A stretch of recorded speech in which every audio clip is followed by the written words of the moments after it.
everybody.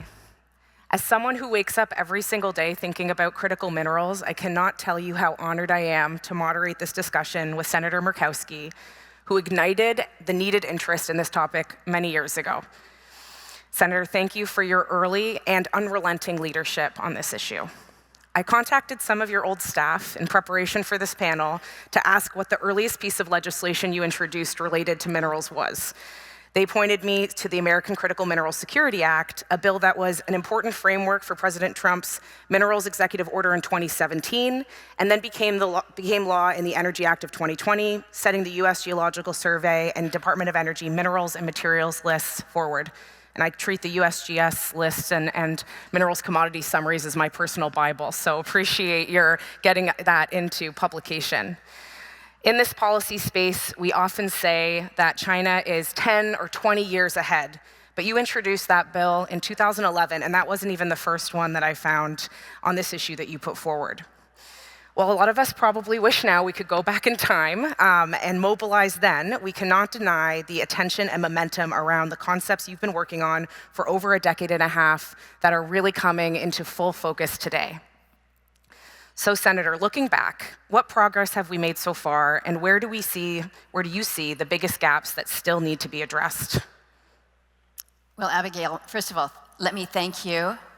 When you start off a conversation by saying that you wake up every day thinking about critical minerals, I think, aha, we have made progress. There are people that are doing exactly what you do every day, so I appreciate that. We have made some progress.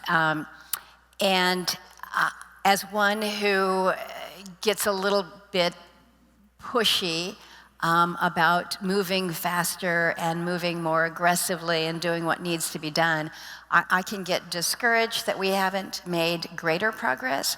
But when you mention the American Mineral Security Act, I mean, we have basically done what we set out to do within that. We've begun the implementation. There's more that has to happen to that, most clearly. But we have worked to help facilitate that, certainly through the Infrastructure and Jobs Act, which helped to provide resource directed specifically to the American Mineral Security Act. We have raised a level of awareness, and that is it's almost as important as legislating. I mean, obviously we need to have the policies in place, but you don't get the policies unless there is an acknowledgement that we've got work to do here. So everything from executive orders that, again, reinforce so much of this, to building that momentum that is necessary to advance legislation. I think it is important to keep it in perspective, keep pushing, every day keep pushing, because we have a heck of a lot more to do, certainly on the permitting side, but we have made progress. Great. And obviously, a lot of that progress is going to benefit Alaska as such a mineral-rich state with energy resources and critical minerals materials. You know, again, I really bothered some of your old staff this morning to get insights on the different projects that are already underway. Obviously, we had Teck here yesterday with their Red Dog Zinc project, but then you also have Ambler with copper cobalt, Nikolai, nickel platinum, Donlin for gold, and more on rare earths. And this session is called Graphite Without Geopolitics. We were supposed to be joined by the wonderful Antony Huston, who's the CEO of Graphite One, and he's working on the Graphite Creek region for the project there. But he's been pulled into a high-level meeting for the company, which is, again, a good testament of where we're going on this issue, the attention he is getting, the project's getting, speaking to the dynamic opportunities in this space for US resources in particular. So I just listed a couple of different projects, but how do you see Alaska contributing to US mineral security, and what federal versus state support is needed to unlock that potential? Yeah, we have so much potential, and I know people get tired of listening to me, Senator from Alaska, talking or bragging about Alaska, but it's not bragging, it's basically stating the facts. The facts are we have 49 of the 50 critical minerals that we need. The fact is that particularly, for instance, you mentioned Graphite One and Antony's project, This is the largest natural graphite resource in North America. And based on their recent announcement, tripling the size and yet only doing exploration in a very limited portion of that find there. I mean, it's really quite extraordinary. It could be the largest graphite source, natural graphite source in the world.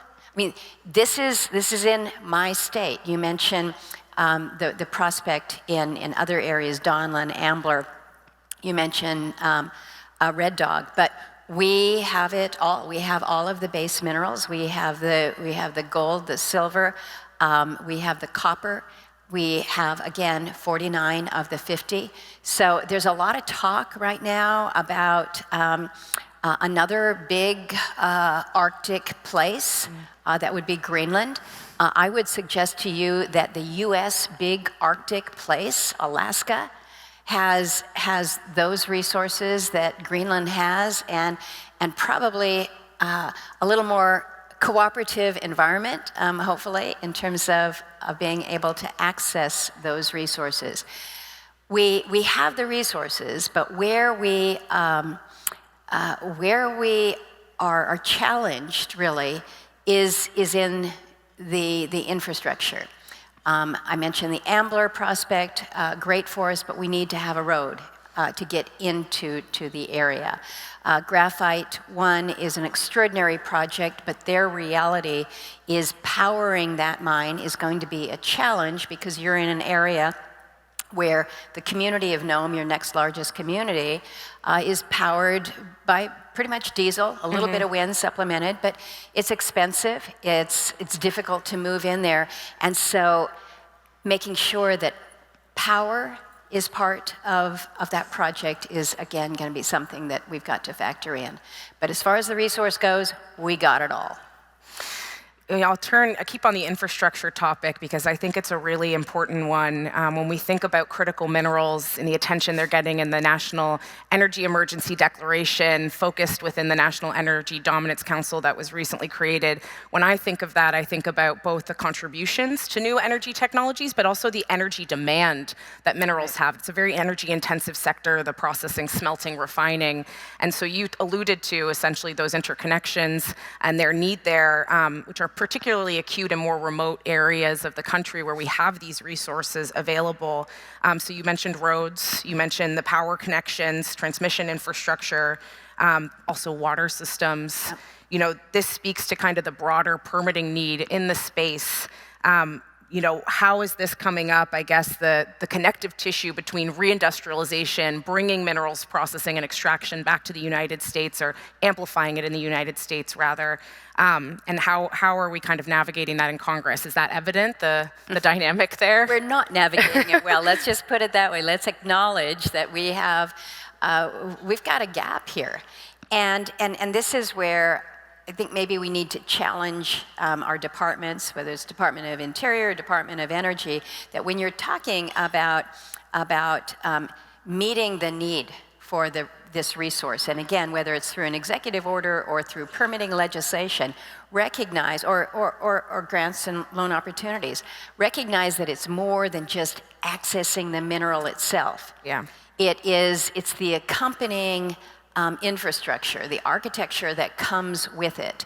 And so helping to recognize that on the financing side of things, it may be that it is a road, it may be that it is that power source. I am, again, quite anxious, perhaps a little aggressive, in suggesting that we've got to get moving with development/deployment of these small microreactors. Mm-hmm. You think about the application for a small reactor, microreactor, in an area like we're talking about in remote Alaska, whether it's Noam or whether it's in the interior. You don't have the complexity of hauling in fuel. It is something that is reliable on all the time. So I look at different component pieces, and I'm suggesting we need to be building out more than just the mine itself. And so how we do that, and how we can facilitate it through whether it's Defense Production Act, whether it is the Department of Energy loan programs, but thinking more holistically about what this entails.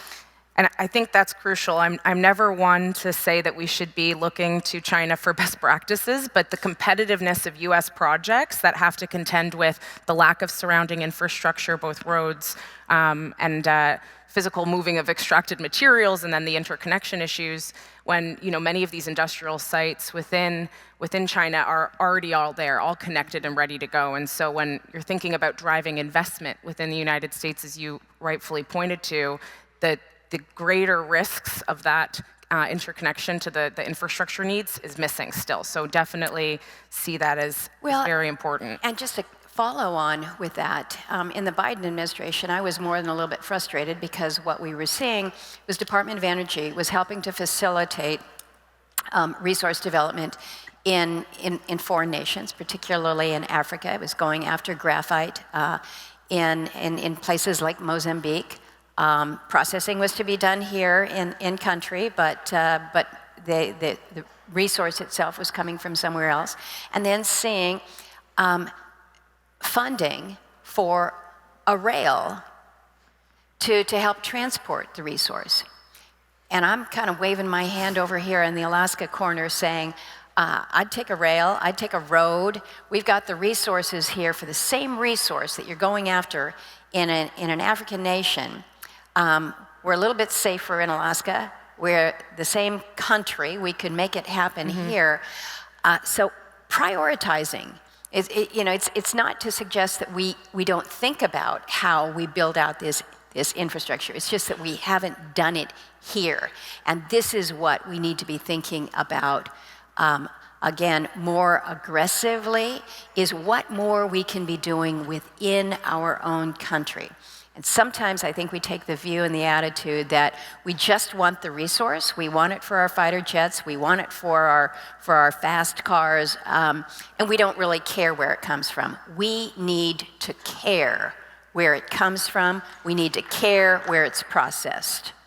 I second the clapping in the room. I think that's very, very important. And one of the big things SAFE pushes for is transparency of these supply chains, because otherwise it's really easy to perpetuate the hear no evil, see no evil aspects of where we get the technologies that are, giving us the wonderful stage, the lights in this room, everything that's not grown is mined, as my old boss used to say. And so really important to kind of have that understanding so that we don't befall different types of threats when it comes to over-reliance from adversarial sources or from unreliable sources for minerals. We were there in that space with oil for so many years. We were vulnerable. We set ourselves up for this. And this was where you mentioned my history with critical minerals. It was, I could see where we were headed with critical minerals. We were headed in the exact same place that we were once upon a time with oil. And until we make that decision that we're going to reduce our reliance, we're going to reduce our vulnerability by doing more of it on our own, we were setting ourselves up to be in another tough spot. And we're still there. We're still in a tough spot. Yeah. When you're sitting in it the way we are, it feels like, how are we going to get out of this? But again, I think through leadership like yours and the focus, of all different branches of Congress right now on this issue, we can climb out of this hole, so to speak. So again, not to stick on permitting too much, but listening to you, when it comes to what's within the scope of control of the federal government, of Congress, of the executive branch, to really drive attention to critical minerals projects, through our partnership with the US government on a minerals investment network, we work with a slew of different investors and buyers of critical minerals. And when I ask them, how do we drive capital to these projects in the United States, the number one thing they want to talk to me about is permitting reform. They say that they're not necessarily looking for speed, although definitely a little faster would help, I would say. Better than Zambia, you think? Exactly, and that S&P statistic that's been referenced so many times this week.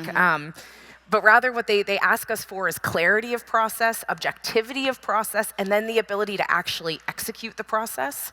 So federal permitting today doesn't really meet any of those in some ways, but there's still a lot of bipartisan interest to fix that, and that's not just specific to mining, right? This is clean energy projects in the country are delayed as a result of challenges with permitting.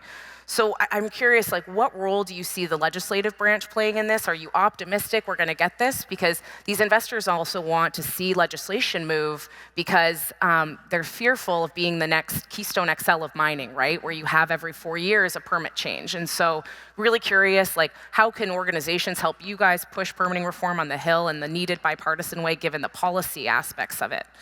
It's necessary, we need to do it, and we need to do it yesterday. There are some things that we can do legislatively with permitting reform. We did a very small increment last Congress, not sufficient. I think we all recognize that, but we need to be doing more when it comes to timeline. We need to be doing more when it comes to certainty. I mean, when you have been issued a permit, you want to know you've got the ticket in hand and you can go, instead of, again, getting a new administration coming in and having them pull that permit. So certainty, most definitely, and timelines, I think, are clearly going to be helpful for us. Can we do it? And I think the answer is yes. With Congress and legislation, so much of it depends on timing. And we are at a place where the Republicans and the Democrats, those who want to drill and dig and those who want to capture from the sun and the wind, are coming together because they're both having the same problems. And that can build an initiative, a cooperative initiative that yields success.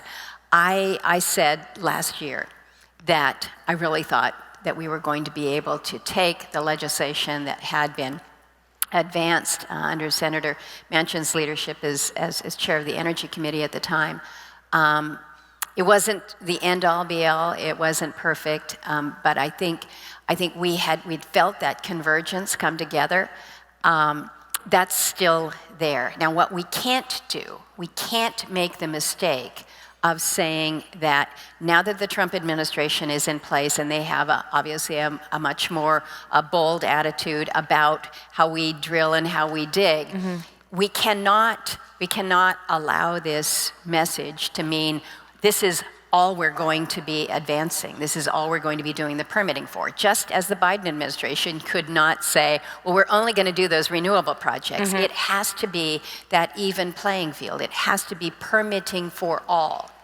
And it's not just in the energy projects. And maybe this is where we can get more into our coalition here. It's not just the energy projects, it's everybody's projects, because permitting reform writ large in this country is fouled.